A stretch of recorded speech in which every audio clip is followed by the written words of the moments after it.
سلام، من میکائیل فروغی هستم و شما در حال تماشای دومین قسمت از مینی دوره قلمروی بازیگری هستید. بریم سراغ این قسمت.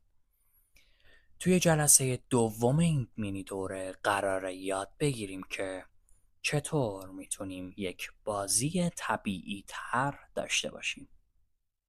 از اولین مرحله شروع میکنیم. ارتباط با نقش. زمانی که روی یک نقش، روی یک شخصیت کار میکنید، سعی کنید به تمام لایه های اون نقش و اون شخصیت برسید. ببین، بذار یه مثال برات بزنم. هر فردی، هر انسانی، هر شخصیت و نقشی دارای چند بعد، چند لایه، چند وجه احساسی مختلفه. دقیقا مثل یک تخم مرغ که یه پوسته‌ای داره، یه سفیده‌ای داره و یه زرد درون خودش داره، چند لایه مختلف داره. انسان‌ها، آدم‌ها هم دقیقا چند لایه احساسی مختلف دارن. یعنی چی؟ یعنی هر شخصیت، هر نقش و هر انسانی چند لایه و چند وجه داره.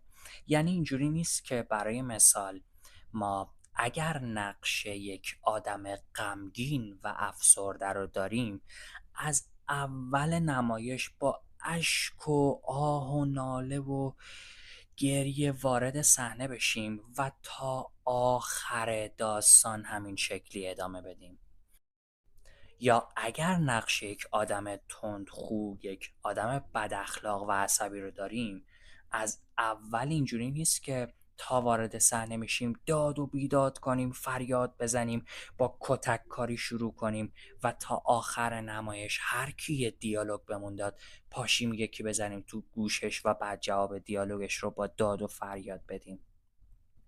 هر نقش مثل هر موجود واقعی و هر انسانی چند لایه و چند وجه داره و ما به عنوان یک بازیگر باید تمام لایه های اون شخصیت و اون نقش رو پیدا کنیم و بازی کنیم.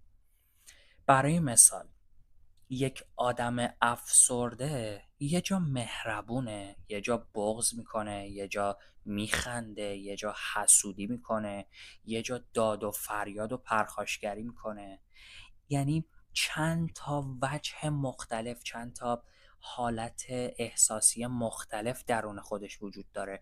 آدما تک‌بعدی نیستن که بگیم این شخص فقط عصبیه، یعنی فقط میتونه عصبانی باشه، دیگه نمیتونه خوشحال باشه، دیگه نمیتونه بخنده، دیگه نمیتونه غمگین باشه، فقط میتونه عصبی باشه. ما همچین چیزی رو نداریم.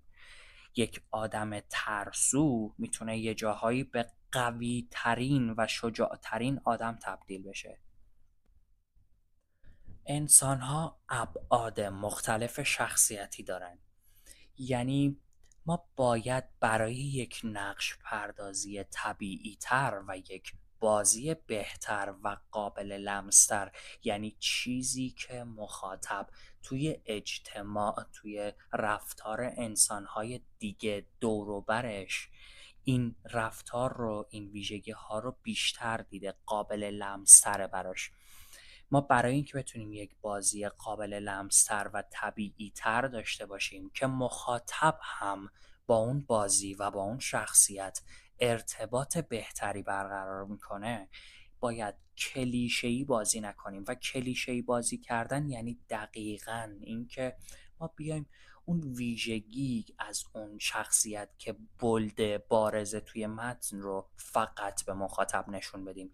یعنی اگر گفتن به ما که این فرد یا آدم عصبیه، ما فقط عصبانیتش رو نشون بدیم. این میشه کلیشه‌ای بازی کردن ما.